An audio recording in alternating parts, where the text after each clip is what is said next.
நமஸ்காரம்.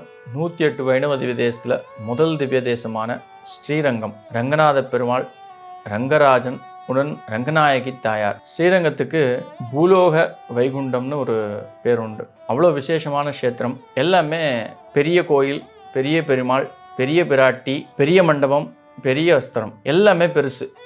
ஜென்ரலாக கோயிலுக்கு போகிறோம் அப்படின்னாலே அது பெருமாளை சேவிக்கிறதுக்கு அந்த காலத்தில் சொல்கிறது பெரிய கோயிலான ஸ்ரீரங்கம் தான் அது சேரும். அவ்வளோ வசதியான கோயில். முதல் திவ்ய கஷேத்திரம். 10 ஆழ்வார்களால் மங்களாசாசனம் பண்ணப்பட்ட ஒரே க்ஷேத்திரம் அது ஸ்ரீரங்கம், ரங்கநாத பெருமாள், ரங்கநாயகி தாயார். இது சந்திர புஷ்கரணின்னு இந்த கோயிலுக்கு, இந்த புஷ்கரணிக்கு பேர். அவ்வளோ ஏத்தம், அவ்வளோ விசேஷம். இந்த கோயில் பெருமாள் பார்த்தீங்க அப்படின்னா நம்ம ஊர் பெருமாள் மாதிரி நமக்கு தெரியாது. இதனுடைய ஸ்தல வரலாறு அப்படின்னு நம்ம சொல்லணும் அப்படின்னா, ராமர் தன்னுடைய ஆராதனை பெருமாள், அவரை விபீஷ்ணன் போரில் ராமாயணத்தில் ராமருக்காக உதவி செய்தால ரொம்ப வசதியாக ஏதாவது ஒரு பரிசு கொடுக்கணும் விபீஷ்ணனுக்கு.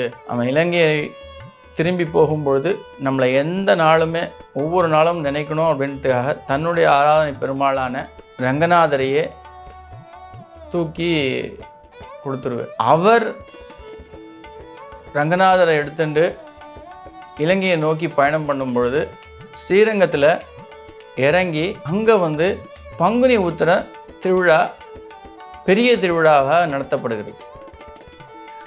அது விமர்சையாக நடந்ததால் ரங்கநாதருக்கு அந்த நடத்த விட்டு போகிறதுக்கு அவ்வளோ இஷ்டம் கிடையாது. ரொம்ப பிடிச்சி போச்சு ரங்கநாதருக்கு.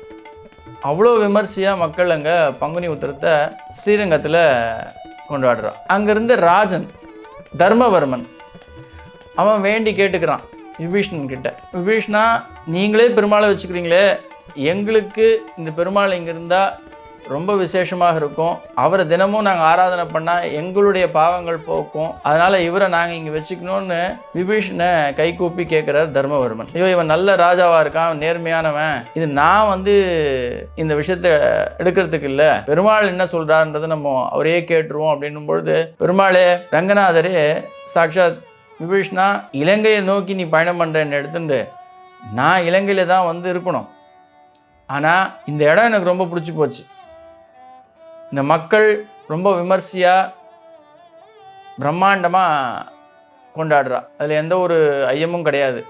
ஆனால் நான் இலங்கையை நோக்கி தான் சயன கோலத்தில் தெற்கு நோக்கி இலங்கையே பார்த்துண்டு, நீ அங்கே போனாலும் ஒன்றை நான் பார்த்துண்டு தான் நான் இங்கே சேவை சாதிப்பேன் அப்படின்னு சொல்லிட்டு சேவை சாதிக்கிறார்.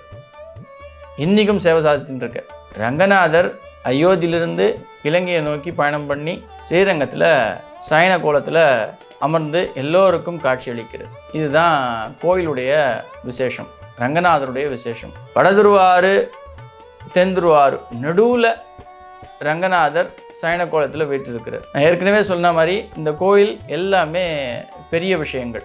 இந்த கோயிலுடைய ரொம்ப விசேஷமான விழா அப்படின்னு சொன்னோம்னா பங்குனி உத்திரம் எல்லா கோயிலையும் நடக்கின்ற விசேஷம். அதை விட ரொம்ப விமர்சையாக கொண்டாடக்கூடிய ஒரு நாள் தான் வைகுண்ட ஏகாதசி. பகல் 10 10 நாள் உற்சவம், ரா 10 10 நாள் உற்சவம், ரா 10 முடிஞ்சு ஒரு நாள் அந்த வைகுண்ட ஏகாதசி ரங்கநாதருடைய புறப்பாடு அப்படின்றது ரொம்ப விமர்சையாக கொண்டாடப்படுகின்ற அந்த ஒரு நாள் தான் பூலோக வைகுண்டம் ஸ்ரீரங்கம் அப்படின்றதுக்கு எடுத்துக்காட்டாக இருக்கக்கூடிய ஒரு மைல்கல். ஒவ்வொருவரும் அவருடைய வாழ்நாளில் ஒரு கோயிலுக்கு அவசியம் போய் அவருடைய காலடி படணும் அப்படின்னா அதில் முதல் திவ்ய தேசமான ஸ்ரீரங்கம் ரொம்ப ரொம்ப முக்கியமான க்ஷேத்திரம். இது ஏன் அப்படின்னா நம்மளுடைய இந்து மதத்தில் மொத்தம் 8 சுயம்பு க்ஷேத்திரங்கள் உண்டு. அந்த சுயம்பு க்ஷேத்திரம் அப்படின்னு நம்ம சொல்லணும்னா தானாகவே சுயம்பாகவே உருவான பெருமாள்.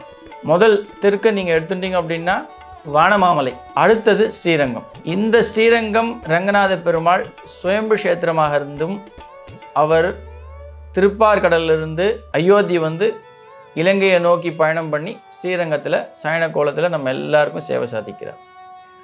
அவ்வளோ விசேஷமான க்ஷேத்திரம்.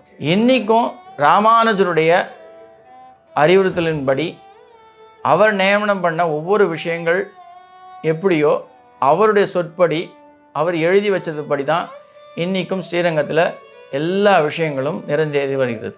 10 ஆழ்வார்கள் பாடல் பற்று எல்லா ஆச்சாரியர்களும் விரும்பி வாழ்ந்த இடம் அப்படின்னா அது ஸ்ரீரங்கம் மட்டும்தான். எவ்வளவோ திவ்ய கஷேத்திரங்கள் இருந்தாலும் ஸ்ரீரங்கத்துக்கு தனி ஏத்தம், தனி ஒரு வசதியான ஒரு இடம் உண்டு. அது ராமானுஜர்லேருந்து மணவாள மாமுனிகள் வரலும் எல்லா ஆச்சாரியர்களும் இன்றைக்கும் அங்கே வாழறதா ஒரு ஐதீகம் உண்டு. ஏன் ஆழ்வார்கள் எல்லோருமே இன்றைக்கும் ரங்கநாதருடைய சொற்கேட்டு அவரோடு இரவில் அருகாமையில் உறங்குவதாக தான் ஒரு விஷயம் சொல்லப்படுகிறது. அவ்வளவு ஏத்தம் உள்ள இடம் ஸ்ரீரங்கம், முதல் திவ்ய கஷேத்திரம். அனைவரும் போய் சேவிக்கணும், தரிசிக்கணும் அப்படின்றது நான் ரொம்ப வேண்டி விரும்பி கேட்டுக்கொள்கின்ற ஒரு விஷயம். இங்கே நீங்கள் போய் சேவிக்கணும் அப்படின்னா உங்களுக்கு தேவையான எல்லா விஷயங்களும் வாழ்க்கையில் ரங்கநாதர் ரங்கநாயகி வாரி வழங்குவார். ஆதிசங்கர் சொன்ன விஷயம் என்ன அப்படின்னா, ஸ்ரீரங்கத்தில் ஒருத்தர் பிறக்கிறா அப்படின்னா அவளுக்கு மறு பிறவி கிடையாது அப்படின்னு சொல்லியிருக்கு. ஸ்ரீரங்கத்தில் ஒருத்தர் இறக்கிறார் அப்படின்னா அவள் திருப்பி பிறக்கிறதும் கிடையாது அப்படின்னு சொல்லியிருக்கு. இந்த க்ஷேத்திரத்துடைய உன்னதமான மகிமையான ஏத்தங்கள், அவ்வளோ விசேஷமான க்ஷேத்திரம். அந்த ரங்கநாதரை போய் தரிசிக்கும் பொழுது தான் நம்மளுடைய ஒவ்வொருவருடைய மனமும் குளிரும், சந்தோஷத்தின் உச்சகட்டத்தில் நம்ம வாழ்க்கை பயணப்படும். ஆகையால் நான் வேண்டி விரும்பி மறுபடியும் கேட்டுக்கொள்வது, ஸ்ரீரங்கம் ரங்கராஜன், ரங்கநாதர், ரங்கநாயகி தாயார் அவளை சேவிக்கிறது அப்படின்றது ஒரு பெரிய பாக்கியம். பணம் இருக்கும், மனம் இருக்கும், ஆனால் பிராப்தம் அப்படின்றது ஒன்று இருக்கணும் ஒவ்வொருத்தரும் போய் சேவிக்கிறதுக்கு. அந்த பிராப்தத்தை நம்ம உருவாக்கிக்கணும்.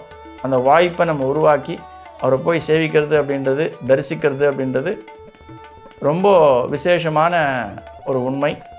ஆகையால் அனைவரும் ரங்கநாதர் ரங்கநாயகியை போய் சேவித்து உங்களுடைய வாழ்க்கையில் சந்தோஷம் மட்டுமின்றி, ஐஸ்வர்யங்கள் மட்டுமின்றி உங்களுடைய வாழ்க்கையை வாழ்வாங்கு வாழ என்னுடைய அன்பான வணக்கங்கள், வாழ்த்துக்கள். நன்றி. ஆழ்வார் ஆச்சாரியன் எம்பெருமானார் ஜீய திருவடிகளே சரணம். அண்டாள் பிச்சக்குலிங்கம் திருவிகளே சரணம் சரணம் சரணம். அடுத்த வீடியோவில் இதே போன்று மற்றொரு திவ்ய கஷேத்திரம், வைணவ திவ்ய கஷேத்திரத்தை குறித்து காண்போம்.